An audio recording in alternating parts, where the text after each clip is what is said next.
कैसे आप लोग अच्छे होंगे। तो हम आपका गुरु सर आपका अपना यूट्यूब चैनल साइंस स्टडी पर फिर से एक बार स्वागत करता हूं।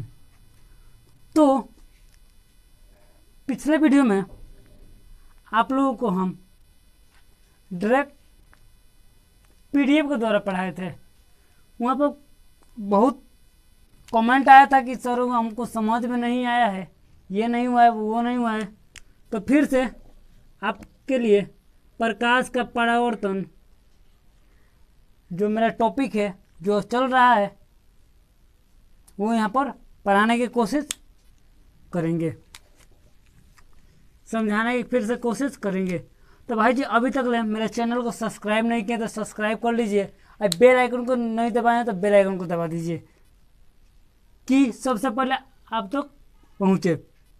और एक काम कर दीजिए, अभी तक वीडियो को मेरा शेयर नहीं किए हैं तो अपने दोस्तों, भाइयों और अन्य तक भेज दीजिए कि ये वीडियो बहुत शानदार और जानदार होने वाला है।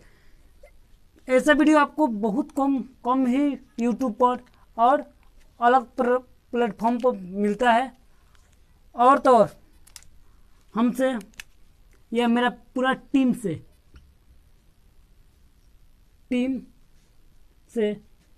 बोर्ड या किसी बोर्ड की तैयारी करना चाहते हैं तो इस चैनल को सब्सक्राइब तो कर लीजिए। और एक मेरा चैनल मेरा एक ऐप्स आने वाला है जो साइंस स्टडी के नाम से होगा। वहाँ पर भी जाके आप सब्सक्रिप्शन ले सकते हैं, वहाँ पर भी अपना तैयारी घर बैठे तैयारी कर सकते हैं। तो सबसे पहले आते हैं पॉइंट पे थे भाई प्रकाश का परावर्तन। भाई जब पिछले वीडियो में हम बता दिए थे कि जब कोई प्रकाश की किरण एक माध्यम से दूसरे माध्यम में जाती है तो वो अपने पथ से विचलित होकर अभिलंब की ओर मुड़ जाती है, तो उसे हम क्या कहते हैं, प्रकाश का परावर्तन कहते हैं। प्रकाश का परावर्तन के दो नियम होते हैं भाई जी, दो नियम आपको बता दिए थे। बहुत बढ़िया पॉइंट था दोनों नियम का। पहला का नियम तो ये था कि आपतित किरण, परावर्तित किरण और अभिलंब तीनों एक ही तल में होना चाहिए, एक ही तल में होते हैं। आपतित किरण माने आने वाली किरण, परावर्तित किरण माने जाने वाली, अपवर्तित किरण तथा अभिलंब तीनों एक ही तल में होते हैं। दूसरा का नियम आपको बहुत इसमें बढ़िया पॉइंट था। तो दूसरा का नियम तो ये था कि स्नेल का नियम वहां पे लागू होता है कि सैनाई बट्टा सैनार, सैनाई बट्टा सैनार। ये इसको म्यू से सूचित करते हैं, ये म्यू बराबर होता है, या इसको एन से भी सूचित किया जाता है। यहाँ पर हम बता दिए थे। ये टॉपिक आपका कंप्लीट हो चुका था। ये टॉपिक भी आपका बढ़िया पॉइंट था और ये डायरेक्ट यहाँ से आपका क्वेश्चन बोर्ड में पूछे जाते हैं। तो इसको रफ करते हैं।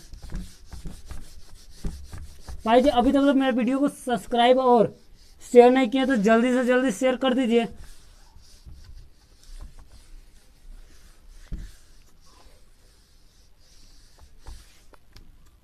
मेरा मकसद यही है कि फ्री में या बिना पैसा में आप लोगों को क्या कराया जाए, पढ़ाया जाए। मेरा मकसद यही है। तो आप लोग को बताए थे, पिछला पॉइंट मेरा ये था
चलिए भाई जी, ये मेरा पॉइंट है, ये पॉइंट बहुत बढ़िया है, बहुत शानदार है और बहुत जानदार है। इसको देखेंगे, इसको समझने का प्रयास करेंगे। भाई जी, इसमें क्या होता है, इस पूर्ण आंतरिक परिवर्तन को हम TI और R, TIR इसका फुल फॉर्म होता है total internal reflection. Total internal reflection इसका ये नियम होता है। तो इसके नियम को समझाने के प्रयास थोड़ा सा यहाँ पर करते हैं कि नियम ये सॉरी नियम नहीं, इसको समझाने के प्रयास से ये थोड़ा सा समझाने के बताने का प्रयास करते हैं। ये भाई जी कब उत्पन्न होता है, हमको पता है कि कब उत्पन्न होता है, लेकिन आपको पता नहीं है। ये मेरा एक सरफेस है भाई जी, क्या सरफेस है, सतह है, सतह है मान लेते हैं। अब इसमें ये हवा है, ये हवा है, ठीक है, ये पानी है, ये हवा है, ये पानी है, ये पूरा पानी है भाई जी, पूरा पानी है। एक डब्बा में रख दिया गया है, टैंक में रख दिया गया है पानी, ये पूरा पानी है। केवल देखते रहिएगा भाई जी, आपको समझ में नहीं आएगा तब बोलिएगा। एकदम गारंटी के साथ कहते हैं कि यहाँ पर आपको समझ में आएगा। ये पूरा पानी है।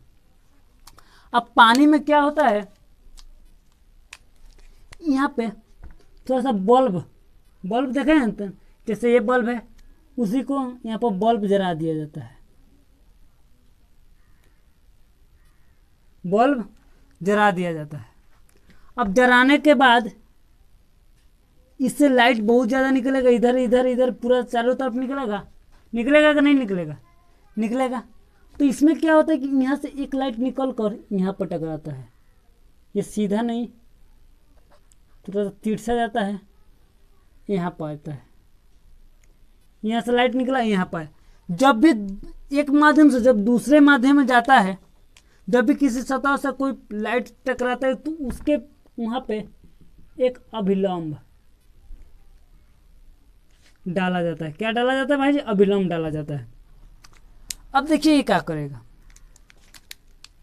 ये जब ये किस में है भाई जी, ये पानी में है। किस में भाई जी, पानी में है। ये पानी किस में जा रहा है, हवा में जा रहा है। तो क्या होगा कि थोड़ा सा इधर चला जाता है,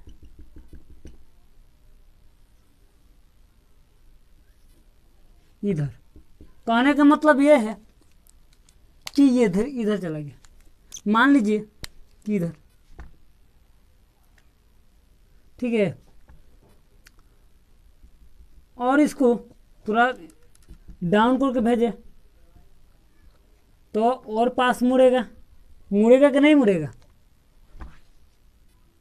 आपको समझ में नहीं आ रहा है, हमको समझ में ये लग रहा है कि देखिए अब से फिगर बना देते हैं, थोड़ा सा सूझा फिगर बनाते हैं। यहाँ पे मान लीजिए कि यहाँ पर कुछ जल रहा है, कोई टॉर्च है, कोई टॉर्च, ठीक है। यहाँ पर टॉर्च जलाकर रख दिया गया है। यहाँ से डायरेक्ट यहाँ पर एक किरण निकल के आई, यहाँ से जब यहाँ से किरण निकल के आई, किरण निकल के आई, अब यहाँ सतह से टकराई। अब सतह से टकराने के बाद जाना चाहिए इसको सीधा, जाना चाहिए इसको कहाँ पे भाई जी, सीधा तो जाती है। लेकिन ये सीधा न जाकर ये थोड़ा अपने पथ से विचलित होकर इस पे चला जाता है, इस पे आ जाता है, ठीक है ना, यहाँ पर आ जाता है। अब देखिए थोड़ा सा और इसको पास लेकर चलें, मान लीजिए यहाँ पर निकले तो और इसको नवेगा, थोड़ा और यहाँ पर चले तो और नवेगा, और निकाले तो और नवेगा। कुछ समय ऐसा आ जाएगा ना भाई जी कि जब यहाँ पर रे निकालेंगे ना, जब यहाँ से किरण निकालेंगे, जब यहाँ से प्रकाश पास होगा, तो ये यहाँ पर आएगा, लेकिन आने के बाद ये इसी सतह पर चलने लगेगा। जब इसी सतह पर चलने लगेगा तो इसी को बोलते हैं क्रांति कोण बोलते हैं। कौन सा कोण बोलते हैं भाई जी? क्रांति कोण बोलते हैं। कौन सा कोण बोलते हैं भाई जी? क्रांति कोण बोलते हैं। अब कुछ समय ऐसा आएगा कि अब फिर ऐसा आएगा तब फिर इसी में टकरा कर रह जाएगा, इसी में ऐसे टकरा कर रह जाता है। तो इसी को बोलते हैं भाई जी क्रांति कोण। जब कोई रे सघन माध्यम से विरल माध्यम में जाता है तथा जाने के बाद वो अभिलंब से 90 डिग्री के कोण पर मुड़ जाता है तो उसी को बोलते हैं भाई जी क्रांति कोण बोलते हैं। इसके बारे में समझाएंगे। तो ऐसे उत्पन्न होता है भाई जी, ऐसे उत्पन्न होता है। कि कब उत्पन्न होगा आपको बता देते हैं। इसका शर्त है, शर्त को देख लेते हैं भाई जी। इसका शर्त क्या है? शर्त किसका शर्त भाई जी? क्रांति कोण का शर्त।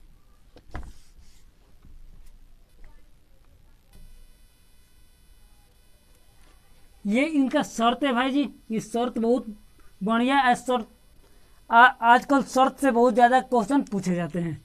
तो शर्त नंबर 1 बोला गया इनमें 2 माध्यम की आवश्यकता होती है। इनमें कितने माध्यम की आवश्यकता होती है भाई जी? 2 माध्यम की आवश्यकता होती है। अभी आपको बताए थे ना, वही। इसमें सघन माध्यम से विरल माध्यम में प्रकाश जाना चाहिए।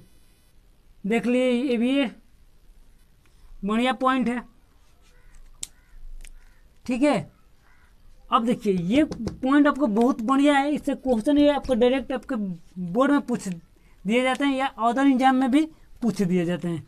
जब कोई किरण अभिलंब से 90 डिग्री हो जाती है तो उसे हम क्रांति कोण कहते हैं। जब कोई किरण अभिलंब से 90 डिग्री हो जाती है तो उसे हम क्या कहते हैं? क्रांति कोण कहते हैं। अब क्रांति कोण अब समझ में आ गया भाई जी कि जब कोई किरण एक माध्यम से दूसरे माध्यम में जाती है तो मान लीजिए कि ये 90 डिग्री से क्या हो गया, अभिलंब से 90 डिग्री हो गई तो उसी को क्या बोलते हैं? क्रांति कोण बोलते हैं। अब ये जो आपको फिगर में दिखा रहे थे वही है। जब कोई किरण अभिलंब से 90 डिग्री से अधिक का कोण बनाता है तो वो उसी माध्यम में परिवर्तित हो जाता है। ये है भाई जी, बढ़िया पॉइंट है ये भी। ये दोनों आपके लिए बढ़िया पॉइंट है। दोनों से आपका क्वेश्चन बनता है, बोर्ड में बनता है तो बनता है। जब कोई किरण अभिलंब से 90 डिग्री से अधिक का कोण बनाता है तो उसी माध्यम में क्या होता है? परिवर्तित होने लगता है। ये आपका कुछ शर्त है भाई जी, ये आपका शर्त याद रखिएगा। इसका दैनिक जीवन में इसका उपयोग भी हम आजकल बहुत ज़्यादा करते हैं। वो उपयोग क्या है भाई जी? उपयोग को देखिए और उनको समझने का प्रयास करेंगे यहाँ पे और जानने का प्रयास करेंगे भाई जी उसका शर्त क्या है। उपयोग इसका कहाँ कहाँ देखने को मिलता है समझ लेते हैं। हीरा का चमकना, पर्ल का उपयोग भाई जी, बहुत इंपॉर्टेंट पॉइंट। हीरा,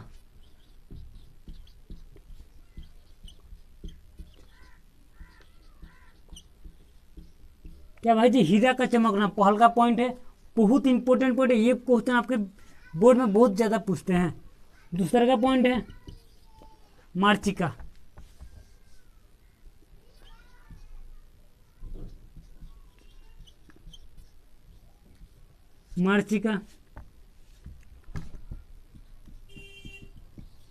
तीसरा का पॉइंट है आपका ये इसका यूज है भाई जी। इसका कहाँ कहाँ देखने को हमको मिलता है?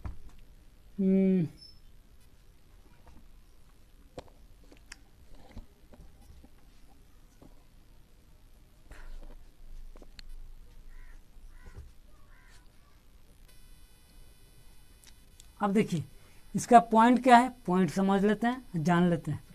पर्ल का पॉइंट है जी हीरा का चमकना, मरीचिका, तारक को टिमटिमाना। भाई देखें ना तारक कैसे टिमटिमाता है, वो भी यहाँ पर इसी के इसी के कारण वो भी टिमटिमाता है। सूर्य उदय तथा सूर्यास्त के समय सूर्य को लाल दिखाई देना, सूर्य को लाल दिखाई देना,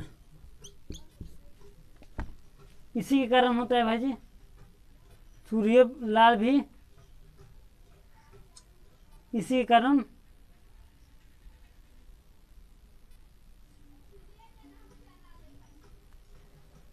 दिखाई देता है। मछली देखे हैं भाई जी, मछली को पानी में इसके कारण मछली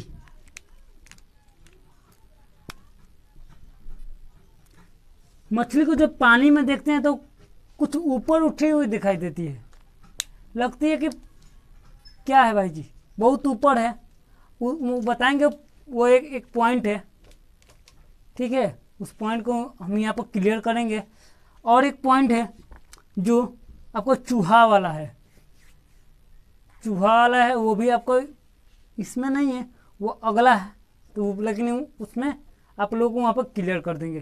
तो भाई जी आपको एनसीईआरटी बुक में यही इतना ही पढ़ना है, और जो टॉपिक है वो यहाँ पर पढ़ाने की कोशिश करेंगे, अपने से आगे बताने की कोशिश करेंगे। पहला पॉइंट है भाई जी, ये बढ़िया पॉइंट है आपका, ये भी बढ़िया पॉइंट है, सब आपका बढ़िया पॉइंट है, सबसे आपका क्वेश्चन बनते हैं तो बनते हैं। पहला भाई जी है हीरा का चमकना, दूसरा का है मरीचिका, और तीसरा का है तारों को टिमटिमाना, और चौथा है भाई जी सूर्य उदय तथा सूर्यास्त के समय सूर्य का लाल दिखाई देना। ये से क्वेश्चन बहुत ज़्यादा पूछते हैं।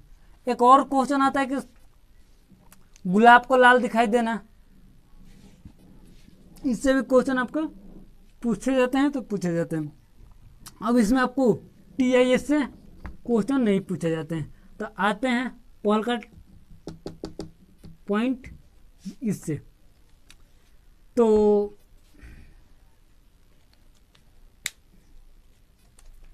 हम बुक यही पढ़ाते हैं, और देख लीजिए यही बुक है, अगर जे कोई पढ़ाता होगा तो सही है, और नहीं तो यहाँ पे आप लोग यहाँ पे पढ़ सकते हैं। ये NCERT बुक है, NCERT book all India, overall India में पढ़ाया जाता है, और हम भी यहाँ पर बुक पढ़ाते हैं और आप लोग को बताने की कोशिश करते हैं। डायरेक्ट यहीं से आपको क्वेश्चन डायरेक्ट पूछे जाते हैं। तो अब ज़्यादा टॉपिक आपको नहीं बचा है, अब बस ये बच गया हीरा का चमकना, मरीचिका, और इसको जल्दी जल्दी ख़त्म करते हैं, समझाने की कोशिश करते हैं। चलते हैं नेक्स्ट पॉइंट, हीरा का चमकना। चले भाई जी, आपका बोर्ड पे स्क्रीन पर देख रहे हैं कि हीरा का चमकता है भाई जी अपने से। हीरा बहुत लोग देखते हैं कि बहुत कीमती होता है, बहुत चमकता है, बहुत ये होता है, बहुत उसमें से लाइट निकलता है, ये निकलता है, वो निकलता है।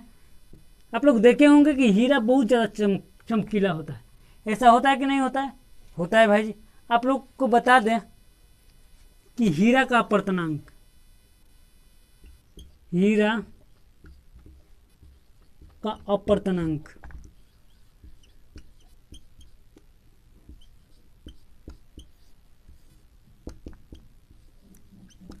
2.42 होता है। कितना होता है भाई जी? डायरेक्ट याद रखिए कि डायरेक्ट आपके क्वेश्चन यहाँ से बनते कि हीरा का अपर्तनांक कितना होता है, तो 2.42 होता है। तो पहले का बात समझिए, हीरा कहाँ से निकाला जाता है भाई जी? हीरा कोयला के खदानों से निकाला जाता है। हीरा कहाँ से निकाला जाता है भाई जी? कहाँ पाया जाता है? कोयला खदानों पाया जाता है।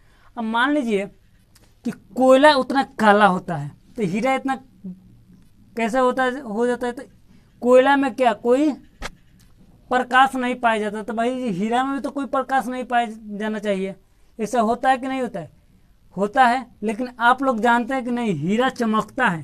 तो आज आपको यहाँ पे बता देते हैं कि हीरा क्यों चमकता है, इसकी रीज़न क्या है। अभी तक लोग नहीं जाने होंगे तो जान लीजिए, और मेरा चैनल को सब्सक्राइब कर लीजिए, अब बेल आइकन को दबा दीजिएगा, अब वीडियो को शेयर कर दीजिएगा। बहुत कुछ बाकी है भाई जी, बहुत यहाँ पे ज़्यादा आपको समझाने के और नॉलेज देने के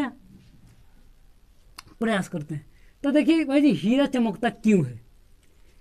हीरा का जो स्टाइल होता है ना भाई जी, जो उसमें डिजाइन काटा जाता है, जो हीरा के उस पर कोई 1% उस पर हीरा के द्वारा नहीं है। देखिए क्या होता है, उसका रीजन क्या है, उसके बैकग्राउंड पे पहले चलते हैं।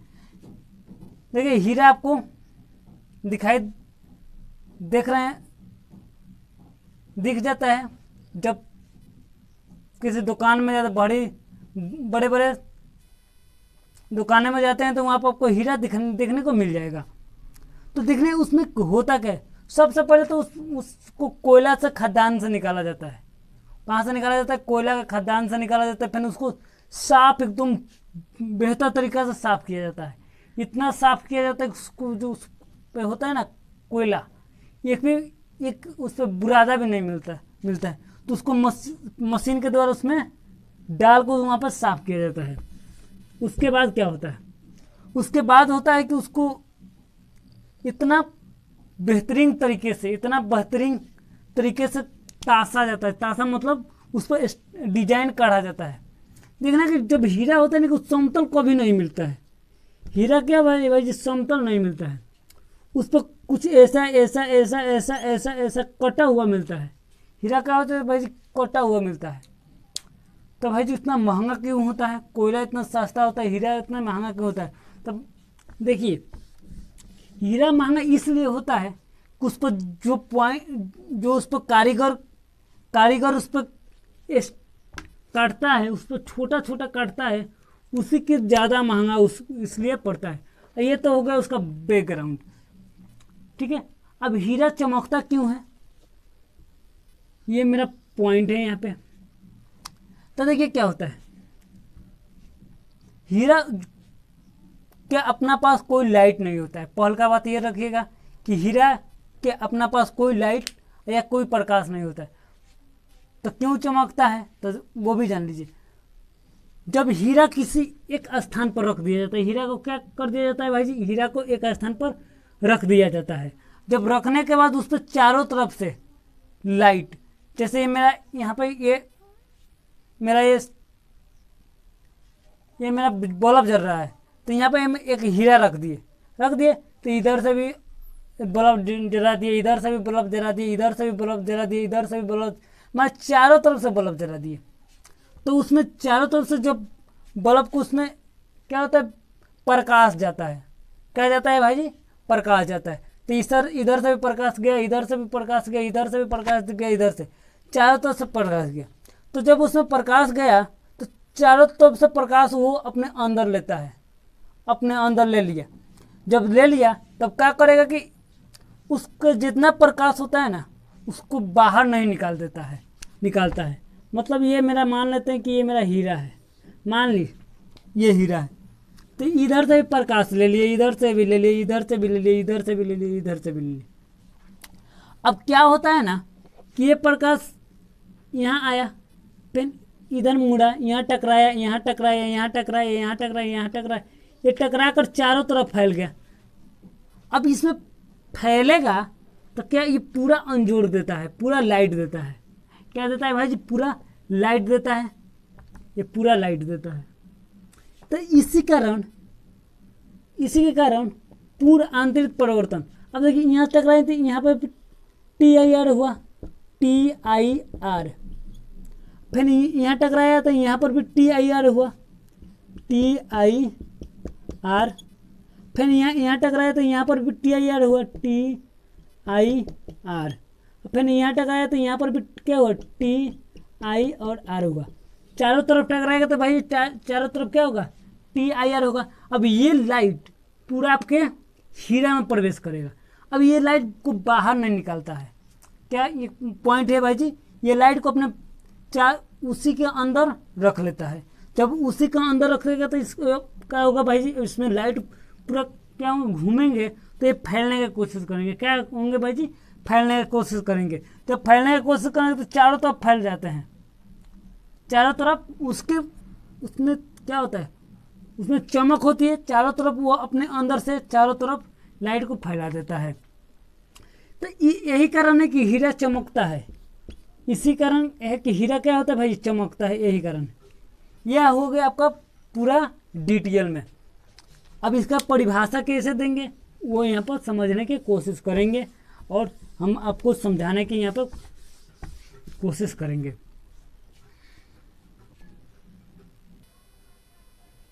चलिए, ये पॉइंट आपको परिभाषा, इसको मैं कुछ बनाए हैं अपने से, देख लीजिए। हम जानते हैं कि हीरा एक शुद्ध पारदर्शी कार्बन का अप्रूप होता है। भाई कार्बोनाइट से न निकलता है, इसीलिए इसको कार्बन का अप्रूप मान लेते हैं हम। तो हीरा का अपर्तनांक 2.42 होता है। हीरा का अपर्तनांक कितना हो भाई जी, 2.42 होता है, तथा इसका क्रांति कोण 24.44 होता है। इसका क्रांति कोण कितना होता है भाई जी, 24.44 डिग्री होता है। हीरा को अच्छी तरह से तासा जाता है। तासा मतलब उसका कटाई बढ़िया से किया जाता है, उस पर डिजाइनिंग बढ़िया से किया जाता है कि कोई प्रकाश हीरा में प्रवेश करे तो उसमें अनेक बार TIR हो।